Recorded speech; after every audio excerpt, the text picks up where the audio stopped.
WhatsApp champions and welcome back to Grand Academy. तो आज इस वीडियो में हम आपको एक बहुत ही बढ़िया स्ट्रैटेजी देंगे जिससे आप बिजनेस स्टडीज में 100 आराम से स्कोर कर सकते हो। मुझे पता है बच्चे जो है वो बिजनेस स्टडीज को बिल्कुल ही ऐसा सब्जेक्ट मानते हैं कि ये तो ईजी सा है, ये तो हो जाएगा, मैं तो रट के चला जाऊंगी चली जाऊंगी और हो जाएगा मेरा काम। पर बच्चों वो ज़माने गए जब बिजनेस स्टडीज एक्चुअली में हम रोट लर्न करके जाते थे और एग्जाम हमारा जो है वो निकल जाता था। But times have change, examination pattern have change और उसी के साथ ही साथ हमें भी अपना जो पर्सपेक्टिव है, जो नज़रिया है बिजनेस स्टडीज़ के तहत, वो हमें बदलने की ज़रूरत है। तो अगर आपने अभी तक बिजनेस स्टडीज़ को हाथ नहीं लगाया था, बच्चों टाइम आ गया है, किताबें उठाओ और पढ़ना शुरू कर दो, क्योंकि बोर्ड एग्जाम में जो आपके सामने क्वेश्चन पेपर आएगा वो काफ़ी ज़्यादा conceptual understanding, analytical thinking, logical reasoning पे बेस्ड होगा। तो अगर आप अभी से अपनी तैयारी नहीं करोगे तो आप बिजनेस स्टडीज़ में फंस जाओगे। तो सबसे पहले हमारे को क्या समझने की कोशिश करनी है कि बिजनेस स्टडीज जो है वो आपके लिए उतना ही इंपॉर्टेंट है जितना हमारे लिए accountancy, mathematics, economics, English important है, वैसे ही बिजनेस स्टडीज भी इंपॉर्टेंट है। क्योंकि जब हम अपने हाथ को भी देखते हैं तो हमारे पास 5 फिंगर्स हैं और इसी 5 फिंगर्स को मिलकर मुट्ठी भी बनती है और सारी फिंगर्स का अपना अपना रोल होता है, इंपॉर्टेंस होती है।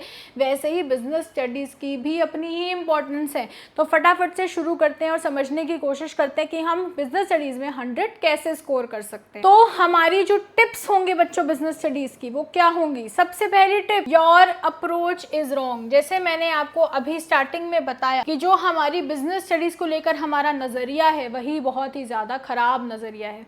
बिजनेस स्टडीज क्या है? कर लेंगे, रट लेंगे, हो जाएगा, किसी से कॉपी मार लेंगे। क्या करना होता है बिजनेस स्टडीज में? सिर्फ वो हेडिंग्स तो रट के जानी होती है और हो जाएगा हमारा काम। ये आपकी अप्रोच ही गलत है। अगर आप बिजनेस स्टडीज में 100 स्कोर करना चाहते हो तो आपको अभी से अपनी अप्रोच बदलनी पड़ेगी। बिजनेस स्टडीज आपका उतना ही इम्पॉर्टेंट सब्जेक्ट है जितना आपका अकाउंटेंसी एंड मैथमेटिक्स इम्पॉर्टेंट है। तो हमें क्या करना है? आज से ही हमें ये अपने आप को बोलना है कि the subject is as important as maths, accounts, eco. ये उतना ही मेरे लिए इम्पॉर्टेंट है जितने मेरे अदर सब्जेक्ट्स इम्पॉर्टेंट हैं। नंबर 2, मैं कॉन्सेप्चुअल क्लैरिटी पर ध्यान दूंगा या दूंगी, मैं कीवर्ड्स पे ध्यान दूंगी, मैं केस स्टडीज लूंगी समझने के लिए। एग्जाम्पल्स का यूज करो। अगर बिजनेस स्टडीज कोई तुम्हें पढ़ा रहा है बिना एग्जाम्पल्स के, बिना केस स्टडीज के, तो तुम बोर ही होगे ना। अगर तुम मेरे लेक्चर्स देखोगे तो वहाँ पर तो मैंने तुम्हें बहुत बढ़िया बढ़िया एग्जाम्पल दे रखे हैं। जैसे कि हमारा जो एक चैप्टर आता है कंज्यूमर प्रोटेक्शन का, कंज्यूमर प्रोटेक्शन में मैंने तुम्हें तारक मेहता का उल्टा चश्मा में वो जो गरबा आंदोलन हुआ था उसका एग्जाम्पल दिया हुआ है। फिर हमने फास्ट फैशन के बारे में बात करी हुई है कि वो जो फास्ट फैशन है, जैसे जूडियो हो गया, ये सारे जितने भी अब निकल के आ रहे हैं, इनसे कितना वेस्ट जनरेट होता है, एनवायरनमेंट कितनी पोल्यूट होती है। तो जब तक तुम बहुत अच्छे एग्जाम्पल से नहीं समझोगे, केस स्टडीज के द्वारा नहीं समझोगे, रिलेटेबल चीजों से नहीं समझोगे, तब तक बिजनेस स्टडीज तो तुम्हें बोरिंग ही लगेगी। इसलिए हमारा बिजनेस स्टडीज चैंपियन कोर्स को जरूर से चेकआउट करना। इसका लिंक जो है वो अपने पिन कमेंट और डिस्क्रिप्शन में मैं आपको दे दूंगी, ठीक है। तो हमारे को अपनी अप्रोच बदलने की जरूरत है। हमें बिजनेस स्टडीज को फन तरीके से पढ़ना है। आपको पता होना चाहिए कि अगर हम प्लानिंग की बात करें तो प्लानिंग फ्यूचर के लिए करी जाती है। जैसे आज जो हम स्ट्रैटेजी बना रहे हैं वो हम बोर्ड एग्जाम के लिए बना रहे हैं, तो इट इज फ्यूचरिस्टिक, ठीक है। हम इन एडवांस तैयारी करें तो ये जो कीवर्ड्स हैं आपके, ये बहुत ही ज़्यादा ज़रूरी हैं। Next tip, focus on keywords. Keywords आपके लिए बहुत ज़्यादा ज़रूरी है। कभी आपने अपनी एनसीईआरटी को ध्यान से देखा है? एनसीईआरटी का जब बच्चों चैप्टर खत्म होता है ना, तो उस चैप्टर खत्म होने के नीचे ही बहुत सारे कीवर्ड्स, इंपॉर्टेंट कीवर्ड्स दिखे होते हैं, उसे देखा करो, यूज़ किया करो। अब एग्जाम्पल लेते हैं, जैसे प्लानिंग है, ठीक है। अब प्लानिंग में क्या है कि एक तो एडवांस, एक तो आपका एडवांस कीवर्ड हो गया, ठीक है, फ्यूचरिस्टिक हो गया। उसके अलावा कंट्रोलिंग है, तो कंट्रोलिंग किसके लिए किया जाता है? मेजर करने के लिए किया जाता है। कोऑर्डिनेशन का क्या कीवर्ड है? सिंक्रोनाइजेशन, की सारी एक्टिविटीज सिंक्रोनाइज्ड हो। उसके बाद हमारा स्टाफिंग, स्टाफिंग क्या होता है? Right person for the right job. Recruitment क्या होता है? रिक्रूटमेंट का मतलब होता है कि मैं सिर्फ एप्लीकेशंस इनवाइट कर रही हूँ, लोगों को बोल रही हूँ आओ मेरी कंपनी में अप्लाई करो। और जब मैं स्टाफिंग की बात कर रही हूँ, तब मैं क्या बोल रही हूँ कि मैं एक्चुअल सिलेक्शन की बात कर रही हूँ, तब मैं बोल रही हूँ कि मुझे एक्चुअली में अब सिलेक्ट करना है। तो आपको याद रखना है कि जो रिक्रूटमेंट होता है वो पॉजिटिव चीज होती है और जो हमारी सिलेक्शन वो नेगेटिव होती है, क्योंकि हम सिलेक्शन में रिजेक्ट करते हैं लोगों को। जब सिलेक्शन की बात आती है तो हम लोगों को इंटरव्यू तक लेकर आते हैं, लोगों को रिजेक्ट करते हैं, और हम रिक्रूटमेंट में क्या करते हैं, हम लोगों को इन्वाइट करते हैं कि आओ अप्लाई करो।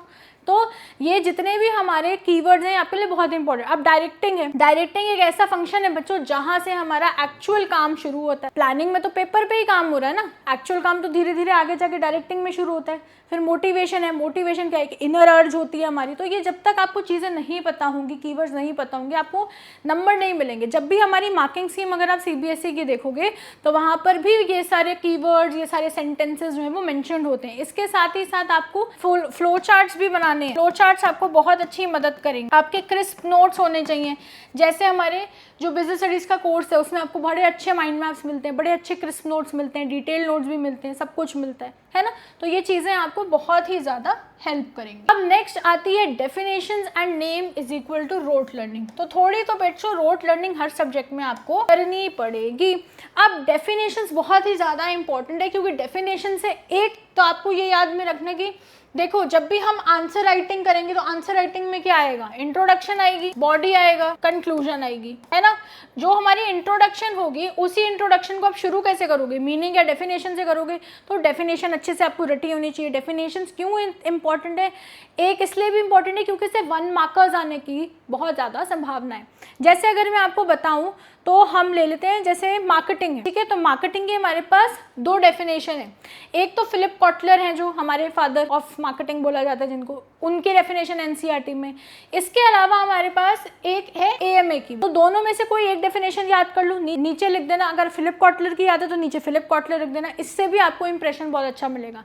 तो आपको 1 मार्कर्स में भी बहुत हेल्प मिलेगी। लोगों के नाम, जैसे आपको ये भी पता होना चाहिए कि फादर ऑफ साइंटिफिक मैनेजमेंट कौन है, एफडब्ल्यू टेलर। 14 प्रिंसिपल्स किसने दिए, फियोल ने दिए, ठीक है। तो ये जितनी भी चीजें हैं ये बहुत ही ज्यादा इंपॉर्टेंट है। गैंग प्लैंक क्यों आए, ठीक है, इमरजेंसी रूट होता है वो, तो ये सारी चीजें आपके लिए बहुत इंपॉर्टेंट है। तो आप नाम, डेफिनेशन, डायग्राम्स जो हैं वो बिल्कुल भी स्किप नहीं कर सकते। ये आपका एक अच्छा इंप्रेशन भी हमारे एग्जामिनर को देता है कि हाँ बच्चे को इन डेप्थ पता है, बच्चे ने पढ़ाई करी। अब आ जाते हैं नेक्स्ट, मेक फ्लो चार्ट। देखो बच्चों, कोई एक बच्चा है जो 95-96 नंबर लेके आया बोर्ड एग्जाम में, कोई बच्चा है वो 100 मार्क्स लेकर आया है। तो दोनों ही बच्चों में फर्क क्या है। अगर आप कभी किसी आंसर शीट देखोगे जो हर साल सीबीएसई रिलीज करती है, तो उसमें एक चीज आप देखोगे कि जो बच्चा होगा ना जिसने 100 स्कोर किया है, जिस बच्चे ने 100 स्कोर किया है ना, तो उसमें फ़र्क क्या था, उसमें यही तो फ़र्क था कि उस बच्चे ने फ्लो चार्ट्स बनाए। जैसे मैं सिंपल से आपको बताती हूँ कि कोई प्रोसेस है, तो आपने पहले 1 स्टेप ऐसे दिखा दिया, है ना, फिर दूसरा स्टेप ऐसे दिखा दिया, तीसरा स्टेप ऐसे दिखा दिया, चौथा स्टेप ऐसे दिखा दिया, तो ये डायग्राम ही तो बन गया, है ना। जहाँ जहाँ आप डायग्राम बना सकते हो वहाँ बनाओ। जैसे कि गैंग प्लैंक का डायग्राम ऐसा बनता है, ये इमरजेंसी लाइन बनती है ना। तो जहाँ जहाँ आप डायग्राम्स बना सकते हो, फ्लो चार्ट्स बना सकते हो, खुद से वो बना के आओ, अच्छे अच्छे एग्जाम्पल्स डालो। Another very important thing is example, ठीक है। जैसे राइट टू एजुकेशन है, राइट टू एजुकेशन में मैंने एक एग्जाम्पल दिया था हमारे टाइम पे जब मैं बहुत छोटी थी ना, तो एक एडवर्टाइजमेंट आती थी, जागो ग्राहक जागो। उसमें वो यही बताते थे कि कैसे हमें जो प्रोड्यूसर्स होते हैं ये आपको बेवकूफ़ बनाते हैं, कुछ भी लिख देते हैं, इनसे आपको बच के रहना है, मिलावट करते हैं, अडल्ट्रेशन होती है, ब्लैक मार्केटिंग होती है, होर्डिंग होती है। तो ये सारी चीज़ें जो है वो आपके लिए बहुत ज़्यादा इंपॉर्टेंट है। तो अगर आप फ्लो चार्ट्स अपने आंसर्स में बनाओगे, एक विजुअल अपील बनेगी, एग्जामिनर को आपके लेंदी आंसर पढ़ने की जरूरत नहीं पड़ेगी, वो फ्लो चार्ट देखकर ही आपको नंबर दे सकता है क्योंकि उसे दिख रहा है कि आपको आता है। सिंपल बात। नेक्स्ट पे चलते हैं। नेक्स्ट है जी एग्जाम्पलीफाई वेयर एवर पॉसिबल। इसका क्या मतलब है, एड एग्जाम्पल्स, एग्जाम्पल्स डालो, ठीक है। जैसे मैंने बताया था राइट टू एजुकेशन, जागो ग्राहक जागो, है ना, जागो ग्राहक जागो हो गया। फिर मैंने एक एग्जाम्पल बताया था वो तारक मेहता वाला, वो डालो। मार्केटिंग में बहुत अच्छे एग्जाम्पल्स डाल सकते हो कि पहले लोगोस कैसे होते थे, अब लोगोस कैसे हो गए। सोशल मीडिया मार्केटिंग का आप थोड़ा सा एलिमेंट डाल सकते हो। फिर हमारे पास कुछ मार्केटिंग कॉन्सेप्ट्स आते हैं, है ना, सोसाइटल हो गया, प्रोडक्शन हो गया, प्रोडक्ट हो गया, सेल्स हो गया, तो उसमें आप अच्छे अच्छे एग्जाम्पल्स डाल सकते हो। तो जब आप अपने आंसर्स में अच्छे अच्छे एग्जाम्पल्स डालोगे, रीसेंट एग्जाम्पल्स डालोगे, तो वो भी आपका एक बहुत अच्छा इंप्रेशन बनाएगा और आपको अच्छे एक्स्ट्रा मार्क्स भी फेच करके देगा, क्योंकि एग्जामिनर को समझ में आ जाएगा कि बच्चे को कॉन्सेप्चुअल अंडरस्टैंडिंग और क्लैरिटी है। और अगर आपने एग्जाम्पल से कोई चीज़ समझी है और एग्जाम्पल से कोई चीज़ पढ़ी है, तो ऑटोमेटिकली, क्योंकि जो हमारा क्वेश्चन है वो आपको एक केस स्टडी बेस्ड में ही मिलेगा, या फिर एनालिटिकल कोई केस होगा, या फिर कुछ कॉन्सेप्चुअल कॉन्सेप्ट पे बेस्ड होगा, तो ऑटोमेटिकली आप आसानी से कर लोगे। तो एग्जाम्पल्स जितने डालोगे, फ्लो चार्ट जितने डालोगे, कीवर्ड्स जितने डालोगे, उतना ज़्यादा आपके हाई चांसेस हैं of scoring 100 in business study. Next आता है जी, revision is the road to 100 on 100। क्या मतलब है इसका मैम? कि जितनी ज़्यादा रिविजन करोगे, जितनी रिपीटेड रिविजन करोगे, रिपीटेड रिवीजन का मतलब है बार बार, हफ्ते में एक बार तो मिनिमम करनी ही पड़ेगी। अगर रिवीजन हफ्ते में एक बार नहीं करोगे बच्चों तो भूल जाओगे, वैसे भी थ्योरी सब्जेक्ट है, तो रिपीटेड रिवीजन लगानी पड़ेगी। इसके लिए बच्चों आपके जो माइंड मैप्स हैं वो आपको बच्चा काम आएगा, आपके जो बच्चा शॉर्ट नोट्स हैं वो काम आएंगे, और अगर आप business studies champion course join करते हो तो वहाँ पर ये सारे ही सोर्सेज जो आपको रेडिली अवेलेबल मिलेंगे, लेक्चर्स भी मिलेंगे, नोट्स भी मिलेंगे, माइंड मैप्स भी मिलेंगे, सब कुछ मिलेगा, तो आपको कुछ करने की जरूरत नहीं है, और आपकी जो मल्टीपल रिवीजन है वो और आसानी से हो जाएगी। तो इसीलिए जो कोर्स है उसे चेकआउट करना मत भूलना, उसका जो लिंक है वो पिन कमेंट और डिस्क्रिप्शन में दे रही हूँ, ठीक है। तो जितनी ज़्यादा रिविजन करोगे, अब ये नहीं है कि मैं रिविजन जो वो इन डेप्थ कर रही हूँ बैठ के, पूरी एनसीईआरटी खोली और एक एक लाइन, ऐसे नहीं करनी रिविजन। एग्जामिनेशन से पहले मिनिमम 30 to 50 टाइम्स रिविजन हो जानी चाहिए। जितनी ज़्यादा रिविजन बार बार करोगे, उतना ज़्यादा दिमाग में कॉन्सेप्ट बैठेगा, डेट्स याद हो जाएंगी, आराम से रिकॉल करोगे तुम एग्जामिनेशन में, ठीक है। तो ये चीज़ों का तुम्हें ध्यान देना है। तो अगर तुम रिपीटेड रिविजन करोगे, उससे तुम्हारी प्रोबेबिलिटी बढ़ जाएगी of scoring 100 on 100 in business studies, क्योंकि जितनी बार कोई इंसान एक चीज़ को पढ़ेगा बार बार, ऑटोमेटिकली उसके दिमाग में वो चीज़ें आ जाएंगी, तो तुम्हें टेंशन भी नहीं होगी एंड टाइम तक। और हमारी एक ग्रैंड टिप है कि हमें फोकस करना है ऑन प्रैक्टिकल एप्लीकेशन। इसका क्या मतलब है? देखो, जब भी आप कोई भी सब्जेक्ट पढ़ते हो ना, तो आपने उसको इसलिए नहीं पढ़ना है कि मेरे को एग्जामिनेशन निकालना है, आपको उसे इसलिए पढ़ना है क्योंकि उस सब्जेक्ट का कोई यूज़ है।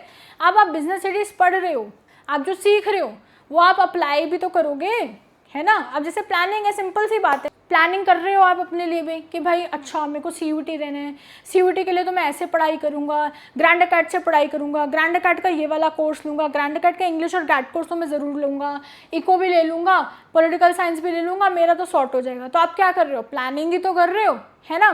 तो जब आप चीज़ों को प्रैक्टिकल एप्लीकेशंस के साथ नहीं समझोगे, केस स्टडीज़ के साथ नहीं समझोगे, एग्जाम्पल से नहीं समझोगे, खुद दिमाग नहीं लगाओगे कि अच्छा, अब जैसे सिंपल सी बात है, एक कॉन्सेप्ट है मोटिवेशन का।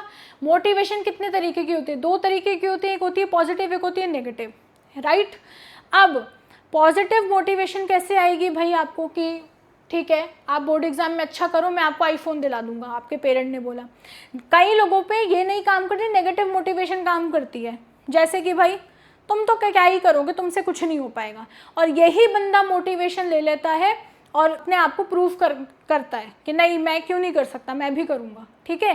तो इन चीज़ों को जब आप खुद से नहीं समझोगे, आपके अंदर से जब दिल से आवाज़ नहीं आएगी कुछ चीज़ करने की, तो कुछ नहीं होगा। तो जितने भी कॉन्सेप्ट्स हैं आपके, आपको उसे रियल वर्ल्ड केसेस के साथ, रियल वर्ल्ड एग्जाम्पल्स के साथ समझना है, तभी बात बनेगी, तभी मज़ा आएगा और तभी आपको पढ़ने में भी मज़ा आएगा। तो प्रैक्टिकल जो एप्लीकेशन है हमारे सब्जेक्ट्स की, वो बहुत ही ज़्यादा ज़रूरी है।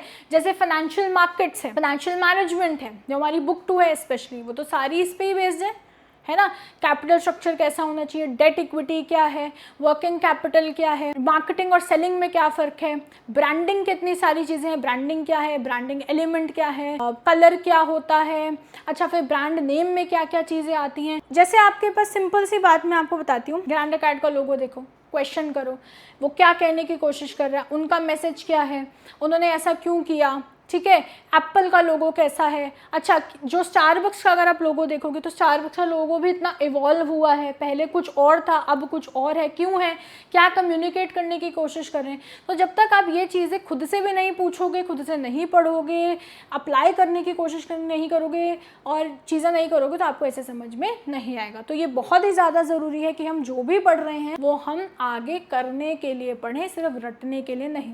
अगर आपको ये वीडियो अच्छी लग रही है so make sure to like this video and subscribe to Grand Academy, क्योंकि बहुत बढ़िया CUET एंड बोर्ड्स कंटेंट आता रहता है और आने वाला है। तो thank you everyone. I hope आप लोगों को ये जो टिप्स हैं ये अच्छी लगी हो, समझ में आई हो, एंड आई होप कि आप लोग इन टिप्स को आज से ही इम्प्लीमेंट करने लग जाओ, क्योंकि बिजनेस स्टडीज़ भी हमारे लिए उतना ही इम्पॉर्टेंट है जितना हमारे लिए अदर सब्जेक्ट्स इंपॉर्टेंट है। हम किसी भी सब्जेक्ट को निगलेक्ट नहीं कर सकते, क्योंकि अगर हमने इन सब्जेक्ट्स की बहुत अच्छे से अभी से तैयारी कर ली तो हमें CUET में भी प्रॉब्लम नहीं आएगी। तो हमें फ्यूचर के लिए सोचना है, हमें प्लानिंग करनी है, ठीक है। तो इसलिए आप आज से ये ठान लो कि बिजनेस स्टडीज़, इकोनॉमिक्स, आप सारे सब्जेक्ट्स, इंग्लिश विंग्लिश सबको जो है वो आज से ही इक्वल इंपॉर्टेंस दोगे, ताकि आपको CUET में भी कोई दिक्कत ना आए। बोर्ड एग्जाम में तो आई ना, और CUET में भी ना आए। और जो हमारा कोर्स है, जितने भी कोर्सेज हैं उनका जो हम लिंक है वो हमारे पिन कमेंट और डिस्क्रिप्शन में मिल जाएगा, उनको भी चेकआउट मत करना, क्योंकि आपको बहुत अच्छा लगेगा पढ़। Till next time, keep winning you champions.